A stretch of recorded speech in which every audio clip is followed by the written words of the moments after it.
नमस्कार।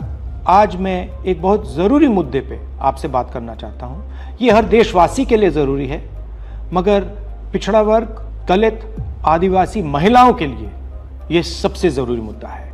ये आपके भागीदारी के बारे में है। 2023 में पूरे देश ने, सब पार्टियों ने महिला आरक्षण बिल को पूरा समर्थन दिया था। कांग्रेस पार्टी सबसे आगे थी। सालों के लिए हम महिला बिल पास करना चाह रहे थे। अंत में 2023 में हुआ। भारतीय राष्ट्रीय कांग्रेस की तरफ मैं नारी शक्ति बंधन अधिनियम 2023 के समर्थन में खड़ी हुई। भारतीय राष्ट्रीय कांग्रेस की मांग कि यह बिल फौरन अमल में लाया जाए। 2018 में मैंने प्रधानमंत्री को यह चिट्ठी लिखी। इसमें साफ लिखा है कि महिला आरक्षण को जल्दी से जल्दी इंप्लीमेंट किया जाए। यहां मैंने कहा है कि 2019 में महिला आरक्षण इंप्लीमेंट हो जाना चाहिए। उसके बाद 2023 में मैंने भाषण दिया, पार्लियामेंट हाउस में भाषण दिया, अनेक भाषण दिए, जिसमें मैंने कहा कि महिला आरक्षण देश के लिए जरूरी है और जल्दी से जल्दी इंप्लीमेंट हो जाना चाहिए। In my view, it is quite simple. This bill can be implemented today by giving 33% of the seats in the Lok Sabha and the Vidhan Sabha to India's women. I would like to have seen OBC reservation included in this bill. I think it is very important that a large chunk of India's population, large chunk of India's women should have access to this reservation. And that is missing in this bill. भाई और बहनों, अब बहुत बड़ी बेईमानी की जा रही है। प्रधानमंत्री नहीं चाहते कि कास्ट सेंसस, नए सेंसस, ओबीसी सेंसस के बेसिस पे यह निर्णय लिया जाए। वो चाहते हैं कि 2011 का सेंसस यूज किया जाए, जहां पे पिछड़े वर्ग का नंबर है ही नहीं।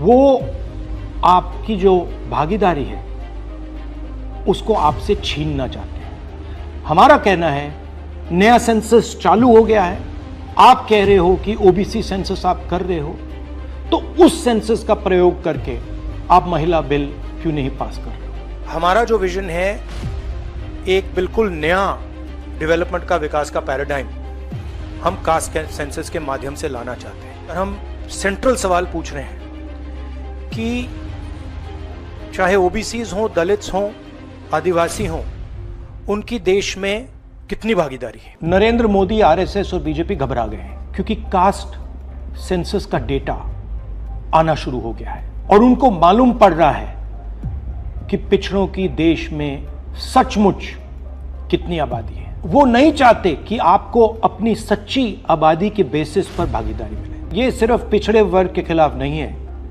ये एंटी नेशनल एक्टिविटी की जा रही है, क्योंकि पिछड़ा वर्ग 50% है, उसको भागीदारी मिलनी चाहिए और प्रधानमंत्री आपकी भागीदारी आपसे छीन रहे हैं और आपको झूठ बोलने की कोशिश कर रहे हैं। इनका जो प्रपोजल है इसमें एक और बहुत खतरनाक चीज हो रही है। The government has unveiled a sweeping delimitation bill 2026 proposing a massive expansion of India's parliamentary representation. The strength of the Lok Sabha is set to jump from 545 to a staggering 850 seats. सच्चाई ये है कि अगर जो मोदी जी चाहते हैं हो जाए, तो जो छोटे स्टेट्स हैं, साउथ के स्टेट्स हैं और नॉर्थ ईस्ट के स्टेट्स हैं, उनका रिप्रेजेंटेशन कम हो जाए। उनको भयंकर नुकसान होने वाला है और मैं इसको एंटी नेशनल एक्टिविटी मानता हूं। हमारा जो स्टैंड है वो बिल्कुल क्लियर है।